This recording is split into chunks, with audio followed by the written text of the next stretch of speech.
याला कोपरे 8 आहेत. 1 2 3 4 5 6 7 8.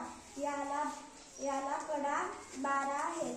1 2 3 4 5 6 7 8 9 10 11 आणि 12. याला आपण कागद गुंडाळल्यानंतर इष्टिकाची 3 आकार तयार होतो.